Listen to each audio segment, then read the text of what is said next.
Okay, so in this case, we've been presented with lithium, and we've been told that a certain mass of lithium has reacted with HCl, and that's produced LiCl and H2, right? And we've been asked to calculate the volume of H2 that's been produced from the reaction, right? So how are we going to go about working this out? Well, in order to work out the volume for the H2, we need to work out the number of moles, because from the number of moles we can work out the volume.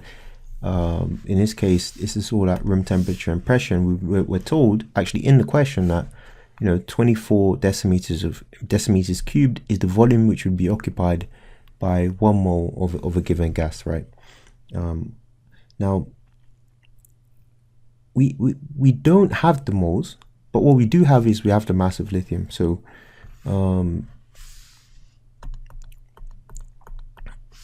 if we refer to the equation, moles,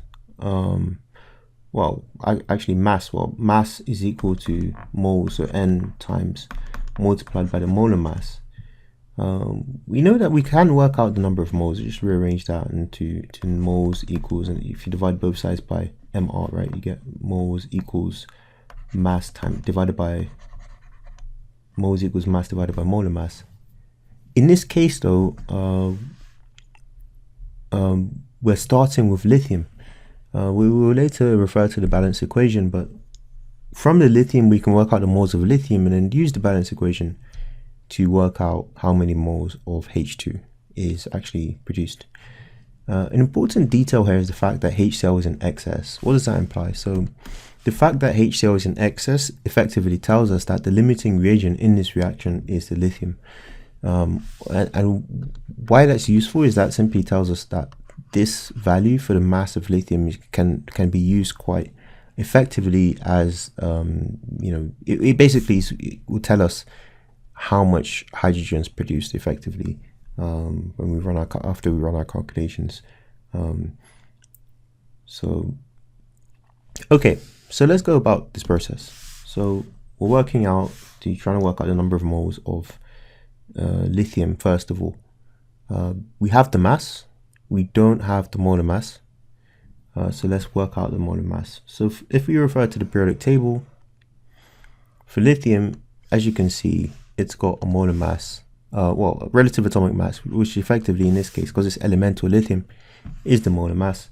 So the MR of Li, right, is going to be 6.9, right? And that's going to be, in terms of units, it's going to be in grams per mole. All right. Okay, so what do we do with that value?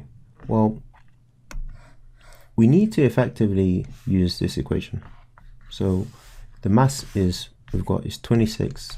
So N of Li, so the moles of Li is equal to 26.56, right, divided by the molar mass, which is 6.9, right? So if you work that out, you should be able to get what the moles of lithium is, right? Okay, so if you did work that out, and I'm going to give my answer to you about, it produces a lot of decimals. I'm going to give mine to seven decimal places. So it's going to be 3.8492754. So we've just rounded this up, right? So from 553. Okay, anyway, so moles, okay. And okay, so what would be the next stage? Well, we need to compare the balance equation now. So we've got the moles of lithium, but if we look at the amount of substance with regards to lithium, we've got 2 Li, and that produces the LiCl and H2, right? So as you can see, the coefficient with regards to the H2 is actually just a 1. It doesn't have a coefficient next to it, but we can assume because of that the coefficient is a 1. So if we put a ratio comparison as far as moles, the moles of lithium, right, compared to the moles of, and this is just a ratio, compared to the moles of H2, right, what we can see is that for every 2 moles of lithium, we're going to get 1 mole of H2, right? So what does that tell us? Well, we have the moles of lithium, right? Which is given here, right? So, but if we try and get this side to be a 1, simply, therefore, we say if it's a 1, and remember, so I've divided the left hand side by 2. We've divided the left hand side by 2 to get to 1. I'm gonna do the same thing to the other side, right? To make sure it remains balanced. So if I divide the other side by 2, we get 1/2, right? So for every 1 mole of lithium, we're gonna get half a mole of H2. So therefore, the moles of H2 is equal to half multiplied by the moles of Li, right? So that's going to be equal to half. You can also represent that as 0.5, right? 0.5 multiplied by the value we got for the moles of lithium, right? So it's going to be 0.5 multiplied by 3.849754. Okay, so if you have a go at working that out, this will give you your moles for the H2, right? Okay, so if you work that out, what you should find is you get 1.92